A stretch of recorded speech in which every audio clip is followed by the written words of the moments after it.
The Rape of the Mind. The Psychology of Thought Control, Menticide, and Brainwashing. Joost A. Meerloo, M.D. Instructor in Psychiatry, Columbia University Lecturer in Social Psychology, New School for Social Research, former Chief, Psychological Department, Netherlands Forces. 1956. Narrated by Skeptical Waves. Chapter 16. Education for Discipline or Higher Morale. The role of education. The child's formative years are spent under the guidance of first parents and then teachers. Jointly they influence his future behavior. The educational system can either reinforce or correct parental errors and attitudes, either strengthen the child's desire to grow toward freedom and maturity or stifle his need to develop and twist it into the need to resign himself to permanent childishness and dependence. Since the Renaissance, the ideal of universal scholastic training has made steady gains. But today we unwittingly tend to mold minds into a prefabricated pattern and to give our students the illusion that they know or have to know all the answers. The fallacy of such half-education is that the so-called alphabetics, in contrast to those who cannot read, may become better followers and worse thinkers. The totalitarians, for example, are not against schools. On the contrary, for the more you overburden the mind with facts, the more passive it may become. Intellectual erudition and book learning alone do not make strong personalities, and in our passion for factual education and the quiz type of examination there lies hidden a form of mental pressure. The awe with which we regard the accumulation of school facts may inhibit the mind so that it cannot think for itself. We must become more aware of the involuntary pressures an educational system can impose on us, and their possibly dangerous effects on the future of our democratic society. The actual strategy of keeping people as permanent students under prolonged supervision is a help to totalitarian indoctrination. For instance, somewhere along the line in some administrative minds, there sprang up the idea that repeated, comparative examinations would increase the quality of the corps of administrators. Instead, infantile anxieties developed related to the fear of this infantile tool of measurement and evaluation, the examination. There is now hardly any administrator who dares to look at reality as the best test of human capacity and human endurance. The form of education which sets a premium on dependency, which over-controls the child, which makes a moral appeal through punishment and provoking a sense of guilt, which overrates mechanical skills and automatic learning, this form of education leads the brain into a pattern of conformity which can easily be turned into totalitarian channels. This is even more the case in regard to the disciplinary training of soldiers. Such rigid education glorifies good behavior far too much. Imitation and conformity are approved at the expense of spontaneous creativity, thinking for oneself, and the free expression and discussion of dissenting ideas. Our examination mania forces students into mental pathways of automatic thinking. Our intellectual and so-called objective education overrates rationalism and technical know-how under the delusion that this will keep emotional errors under control. What it does instead, of course, is to train children into automatic patterns of thinking and acting, which are closer to the pattern of conditioned reflexes, of which Pavlovian students are so fond, than they are to the free, exploratory, creative pattern toward which democratic education should be oriented. Totalitarianism is well aware that youth has a sensitive period during which Pavlovian conditioning may be established without difficulty. Early teachings form nearly indestructible patterns in the child's mind and eventually replace innate instinctual precision. This early Pavlovian automatization of life may itself develop almost the force of an innate instinct. Indeed, this is precisely what happens in totalitaria. Dictators especially organize youth and press them to join disciplinary youth movements. The paradox of universal literacy is that it may create a race of men and women who have become, just because of this new intellectual approach to life, much more receptive to the indoctrination of their teachers or leaders. Do we need conditioned adepts or free-thinking students? Beyond this, our technical means of communication have caught up with our literacy. The eye that can read is immediately caught by advertising and propaganda. This is the tremendous dilemma of our epoch. In many of our primary school, students are taught in an atmosphere of compulsive regimentation and are imprinted with a sense of dependency and awe of authority which lasts throughout their lives. They never really learn to think for themselves. The scholastic fact factories, the schools, keep many pupils too busy to think. They may instead educate them into progressive immaturity. As long as people can quote one another in the available expert opinion, they are considered well-informed and intellectual. Many schools emphasize what we could call a quotation mania, making the ability to quote the epitome of all wisdom. Yet anyone with an apparently unanswerable logic, anyone who can back up his position with authoritative statements and quotations, can have a strong impact on such a mind, for it can readily be caught and conditioned by emotionally attractive pseudo-intellectual currents. As a matter of fact, In the process of brainwashing the inquisitor makes use of the feeling of confusion his victim gets when he is shown that his facts don't fit and that there are flaws in his concepts. The man who doesn't know the tricks of argument will break down sooner. I like to distinguish among the intellectuals, quantellectuals, and quintellectuals. The former aim for quantity of knowledge and easily yield to any kind of new conditioning. To the quintellectuals, on the other hand, intellect is a quality of personal integrity. Facts are not consumed passively but are weighed and verified. This kind of intellect has a potentiality independent of school education, and often school can spoil it. One of the most amazing cases I ever treated was a typical quantellectual, a doctor of psychology who had just completed his university education with a dissertation on a psychotechnical subject. He came to me because he was a complete failure in all his relationships with girls. He wanted this impotence to be treated medically, and at first he rejected any kind of psychotherapy because he knew all that stuff. In the course of our conversation it became apparent that his entire scholastic education had bypassed him. He had gotten A's at school, but the very essence of what he had studied had eluded him. He had grasped literally nothing about psychology. He had memorized everything and had understood nothing. He could quote from every page of the book but explain none. Every time he had to work out a test or give practical advice, he went into a panic. It took years of treatment to break through his rigid, compulsive habits, and to bring him to a point where he was able to think and feel as a human being rather than as a machine. At the end of his treatment he started to learn all over again, reading with greed and fervor what had before been empty facts. But he was not the only walking fact collection I have met. Another one of my patients was a young man who was obsessed with the desire to accumulate all the learned degrees his university could deliver. At the time I met him he was a member of a Nazi organization. Here is an example of the fact that many a pedant has an affinity with an authoritarian political system. Even in this group he provoked hostility because of his search for facts and more facts, facts only for the sake of facts. His compulsions became too much for even his totalitarian fellows. He had delusions of grandeur and had absolutely no emotional relationships at all, both signs that a psychotic process was going on. But his intellectual capacity was intact. The son of a scholar, he had lived in constant competition with his father. Early in youth he started to read the encyclopedia, and later, in grade school and high school, he was cheered because of his phenomenal knowledge. Indeed, he did know the facts, but he knew nothing else. He knew neither how to get along with himself nor with anyone else. These two cases serve to demonstrate how a mechanized educational system, failing to detect even an urgent need for emotional relationships and a sense of belonging, and placing its emphasis on learning instead of living, can produce adults who are totally unequipped to meet the problems of life, who are themselves only half alive and completely incapable of meeting the challenges of reality. Such men and women do not make good democratic citizens. One of the most essential tasks of education for mental freedom is to prepare the child for mature adulthood by teaching him to see the essentials and by teaching him to think for himself. There are several fields of interest through which the capacity to think for oneself may be developed. For instance, the field of communication and the science of abstraction. A child's awareness of his own language, of the words he himself uses, as an expressive tool rather than as a set of grammatical rules can lead him to inquisitiveness about other languages and other ways of thinking, and thus may lead him to the ability to think abstractly and to understand relationships. The child's period of greatest sensitivity to foreign languages is when he is about 10, much younger than the age at which we normally teach foreign languages. At this age, too, the child begins to have an active personal interest in words and self-expression. This interest can be used to make language an exciting, adventurous exploration instead of a cut and dried process of memorization. Our schools must stimulate inventiveness and self-activity too, through such subjects as carpentry and designing. Creative play with concrete objects also develops the child's capacity to abstract and to generalize, making it easier for him to absorb the abstractions which underlie all mathematics. If, instead of throwing the child into the sea of abstractions he finds in the daily arithmetic drill, we brought him to an understanding of the process of abstraction by carefully graded steps, he would absorb and assimilate what he learned, not merely parrot what he was told. We tend, for instance, to teach mathematical abstractions at too early an age, just as we wait too long to teach language and verbal expression.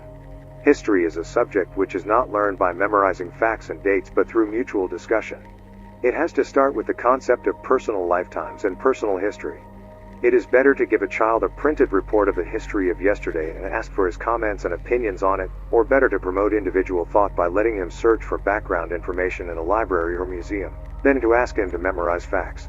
In this way the learning of history can become an adventure. We can also revise the system that risks so easily rearing mediocre people who fit into a pattern of mediocrity. Different children must be trained and educated differently. Each one has his own internal timetable. Each one will have his own life adjustments.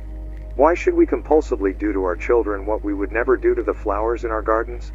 Every plant is allowed to attain its own natural size. Our current scholastic practice stimulates ambition in a few children, but stifles it in others. Instead of promoting cheating by our rigid examination rules, why do we not allow children to help one another in the solution of common problems? Very often children can teach each other what the teacher cannot. Think for a moment of the child especially sensitive to the boredom of some of our contemporary schools. He becomes either a conformist full of good marks and no original thoughts, or a rebel ripe for the child guidance clinic of today and possibly for the totalitarian state of tomorrow. Discipline and morale. While good morale implies inner strength and self-discipline, it may not necessarily imply a set group discipline in a political or military sense. Good personal morale and backbone were two of the needed qualifications for taking part successfully in the underground during the last war. The partisans, working secretly now here, now there, relied, in their lonely combat, on their individual initiative and morale as much as, if not more than, on distant leadership and discipline. This is just the opposite of a kind of standby morale impelled by blind fear and maintained from a distance, the kind which is obtained in jails or concentration camps, or in a tribe with extreme emphasis on common participation. In the first groups, there was morale without discipline. In the second, discipline without morale. In the same way, there are some officers who can only develop discipline without morale. Nevertheless, there is usually an interrelation between discipline and morale. Only when a certain amount of initial disciplinary training is given to youngsters or soldiers are they well conditioned for that personal inner strength which is based on self-confidence and trust in the group as a whole, together with confidence in the authorities. Emergency discipline is resorted to during times of stress when there is usually lack of time, with the result that there is not a sufficient period for self-control and adjustment to the group. Only a self-chosen discipline which develops gradually can lay the basis for inner freedom and morale. This rule has been forgotten by many educators. Only this basis of initial, conditioned patterns gives us the confidence to stand on our own. We all start by interjecting and taking over our morale from others, our parents and educators. The basis of our personal morale is what we internalized from them. The subtle mutual relation between discipline and freedom starts in the cradle under the care of loving and interested and consistent parents. The parents are the first to build morale. The conflict between discipline and morale in a group usually arises when the members are held together by compulsion or necessity. Here the inner coherence will be completely different from that of a situation in which there is a spontaneous loyalty to the group. The aim of all discipline is to develop a better adjustment to the group. In turn, success in identifying with the group develops a stronger ego. From this point on, freedom begins. A further understanding of these morale-building principles is important for an evaluation of the inner strength or vulnerability of the various cultural groups. We may expect, according to our experiences in psychotherapy, that where too much discipline, or even slavery, prevails, the inner cohesion of the group will be very different from that of a group respecting and holding the individual in high esteem. Yet we have found men even in the armies of totalitarian systems who exemplify high morale. I call to mind those Japanese soldiers who without any tie with the mother country stuck to their lonely posts for years after the war, as though the emperor and his generals were still looking at them. This tells us something about the consistent love, security, and dedication they received in the first 6 years of life. Discipline and brainwashing. When we want to train a soldier to resist brainwashing, we have to give him antidotes against mass suggestion. We have to teach him to make up his own answers and to criticize his teachers. We must train him in negative suggestibility and emphasize the courage to reject emotionally pleasant reasoning when it does not seem truthful. Above all, we have to repeat such lessons many times to make a self-confident individual out of a recruit. Against the daily barrage of suggestions, we have to provoke individual criticism. All this has to be done in addition to making the soldier familiar with the concept and implications of brainwashing. In so doing, he will learn, unconsciously, to judge what propaganda is or what it is not, as we all partially do when listening to advertising over the radio. Psychological experience tells us that part of propagandistic suggestions can leak through even alert mental defenses and penetrate our opinions. Anti-brainwashing training has to be done thoroughly and repeatedly. It may appear to be in conflict with rigid discipline when the teacher and officer knows enough about the subject. However, the student's self-respect is enhanced through identification with the leading officer. True, we see here a change of disciplinary relations, but it offers the real test of discipline in a free, democratic community. A man who has been taught self-esteem and knowledge will stand to the end when the hour of challenge comes. The change of the war of weapons into a mental Cold War requires a change of discipline. The soldier has to know not only his rifle, but even more the sense of his mission and the nonsense of the enemy. The quality of the group and the influence of the leader in every group situation. Morale refers to the degree of cohesive strength of the members and to the amount of loyalty toward the group and its goals. Morale may, or may not, imply an understanding of the goals. In Western culture with its subtle pros and cons, a much deeper need for awareness, understanding, and consideration of goals is implied than is called for in a totalitarian state. In the totalitarian state with its veneration for the strong leader, the threatening loss of coherence when the dictator or leading group fails would have a much more disintegrating effect than such failure in a democratic society, whose members usually have reached a higher degree of self-determination and governmental skill. A democracy always finds new leaders ready to take responsibility. Morale includes the question of how much people can endure physically and mentally, and for how long. Under different kinds of regimentation, the limit of endurance will be different. Standby morale, based on fear as in prisons, may disintegrate at the least sign of weakness in leader or guard, or when the individuals have not as yet been sufficiently disciplined. The kamikazes, the pilots educated for suicide, were thoroughly indoctrinated with the self-offering ideology, and their morale, as shown in the war with Japan, might be said to have been high in an Oriental sense. Here discipline and allegiance had become so automatic that life was of no importance either to the individual or to the group. The only thought was to keep going and beat the enemy. This kind of morale is often dependent on obtaining a frenzied desperation, a kind of collective suicidal rage in pursuit of the national goal. We are becoming more and more aware of how important leadership is in boosting morale. The leader is the embodiment of the valued human relationships for which we are willing to offer our energy and even, when needed, our lives. Through identification with him we borrow his fortitude. It is not always the official leader who is charged of lifting the morale. Sometimes a sergeant or a soldier may take over this function. The official leader himself is in a more difficult position. He must be many things that may seem to contradict one another. He must represent paternal authority as well as our ego, our conscience, and our ideals. He must relieve us of our sense of guilt and anxiety, and he must be able to absorb our needs for strength, affection, and dedication, our transference needs, as expressed in psychological terms. He must be able to create group action and motivation and at the same time increase the individual's self-esteem. His doubts may become our doubts. His loss of confidence makes us lose our self-confidence. At times we may want him to be a tyrant so that we can be relieved of our personal resentments and responsibilities. Sometimes we want to compete with him as we competed with our fathers. At other times we want affection from him. The leader must be both a scapegoat and a giant. Our own inner strength will grow, depending on the leader's inspiring and guiding personality. While we may never love him completely, we will use him to grow or decline in our morale. Yet the individual not only borrows strength from the group and its leader, he also brings his own spirit to it. Even when he is used as a scapegoat to release group hostility, the individual, when he takes it with humor and philosophy, may unwittingly boost the morale of the group. He communicates, as it were, his personal tolerance to others. The black sheep in a platoon is often as much accepted as the beloved sports hero. In the same way, the group communicates all kinds of feelings to the individual. The process of morale contagion is continually going on. Its quality depends on mutual acceptance, friendships, the amount of contagious fear in the group, the quality of interpersonal processes, resistance-provoking qualities in the few, and so on. Let us not forget that the best morale booster for ourselves is to help to lift the morale of others. When interhuman contact is not allowed, morale is soon lacking. For instance, we heard from several escaped people from behind the Iron Curtain that their most prominent complaint in the totalitarian system was the feeling of mental isolation. The individual feels alone and continually on the alert. There is only mutual suspicion. The new gospel for those escapees was the ready humane acceptance and contact they experienced in the democratic group, because here was spontaneous enthusiasm and mutual acceptance even when there was disagreement. Enumeration of some factors influencing group morale. The following factors, resulting mostly from military experience, may endanger morale. 1. Wrong anticipation of danger, myths and rumors about the enemy. 2. Severe stress, battle fatigue. 3. Poor physical and mental health, flu. 4. Lack of food, lack of sleep, cold and dirt. 5. Bad leadership. 6. Poor training, lack of skill, overtraining. 7. Poor communication and poor information. 8. destruction of basic values, lack of faith. 9. Confusion of activities, strife in politics, wrong selection of government. 10.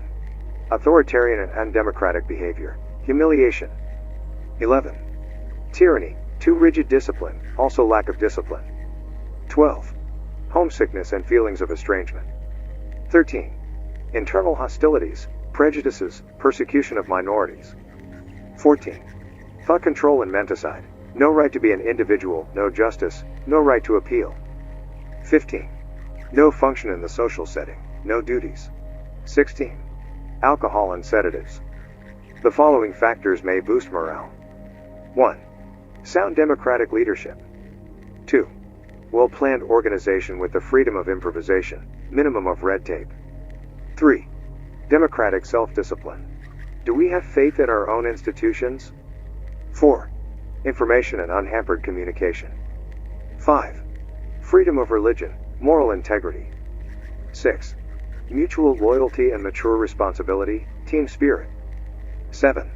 Mental alertness, the important psychology of awareness of the problems of our own epoch. 8. A sense of belonging and being accepted. 9. A sense of justice, freedom, and privacy. 10. Confidence in experts ready to give first aid, mental hygiene experts, clergy, Red Cross, civil defense, medical first aid. The breaking point and our capacity for frustration. What is the straw that breaks the camel's back? This is a key question in the problem of personal morale. During the Second World War, I treated a fighter pilot who was unafraid of his dangerous work but who felt unhappy about his personal relationships. Suddenly, during an air raid alert in London, where he was on furlough, he was struck by utter panic. In normal life he had been a rather shy and withdrawn young man. Unexpectedly he found himself in a shelter with a frightened group about him, and he became contaminated by the fear of other people. The strange situation found him unprepared and so he broke down. I mention this point to show again how contagious the atmosphere in a POW camp can be. No one can really tell how he will behave in times of great danger until it comes to actually facing the test. The true test of reality is solved in different ways. Many accept the challenge. Some over-defensive, compulsive individuals even welcome the danger. Still others who were already unstable misuse the new situation as an excuse to break down and let their emotions go. Siegel calls the last group frustrated big dealers, exclusives, dupes, scared kids, praise-starved egotists, all having egos that could easily be boosted by a flattering inquisitor. In psychology, we are aware of the fact that there are two sets of determinants which bring on mental breakdown. One set consisting of long-term considerations which cause a gradual breakdown of inner defenses, the other consisting of short-term factors, the triggers or provoking factors causing a sudden collapse of the mental and physical integration. To the first set of factors may belong chronic disease or the many chronic irritations of life. The second operates by means of a sudden symbolic impact on hidden sensitivities. A mouse appearing in a girl's class doesn't arouse panic because of its objective danger. Modern psychopathology has studied the manifold sensitizing occurrences experienced in early life, which make people subject to unknown trigger reactions. Yet, trauma and frustration are emphasized too much as weakeners of the personality during its development. As a matter of fact, the opposite is true. Challenge and resistance to unfavorable influences make the personality. In order to develop greater inner strength and better ego defenses, the individual has to expose and traumatize himself. What else is fair sport and fair competition but repeated training in morale? Physical training doesn't have to be soft. The self-traumatization by trial and error, to which we unconsciously expose ourselves in encounters during sports, is part of a spontaneous effort toward self-discipline. When the person cannot find strength within himself, he must borrow it from his neighbor and look for strength by proxy. Too great emphasis on dependence or leadership increases this proxy mechanism. Leadership is not exclusively the secret of morale. Identification with the leader may sometimes fortify the person's inner strength, but it may also frustrate his capacity to grapple with his own problems. A frustrating leader may decrease our capacity to tolerate frustration. Living under too soft circumstances is probably a weakening factor. A recent publication, Richter, on experiences with men under combat stress, and later with rats in the laboratory, have proven that luxury in general influences negatively man's capacity to endure. Somewhere along the line, good morale means no longer being afraid to die. It means solving that mythological anxiety about death being something dark and obscure, and it means the willingness to accept fate. Accepting fate and duty and responsibility is living in a different way. It is living with the moral courage to stand for moral principles that you have gathered in your life and without which life is not worth living. The anticipation of bad occurrences can have a paralyzing effect. If one expects people to break down, they may either give in more easily to these false prophets, or, out of hostility, feel boosted in their morale. The press, the radio, television have to be aware of their subtle responsibility as morale-influencing mediums. It is important to realize that mental prophets expect more panic in others when they themselves feel jittery and insecure. In the last war, there were many sensational forecasts of panic that, happily enough, did not materialize, such as Dunkirk. Man is often mentally much stronger than we expect him to be. Of all the animals, he can suffer most and take danger best provided he does not weaken himself by his belief in supernatural terror stories nor become unnerved in a cold war.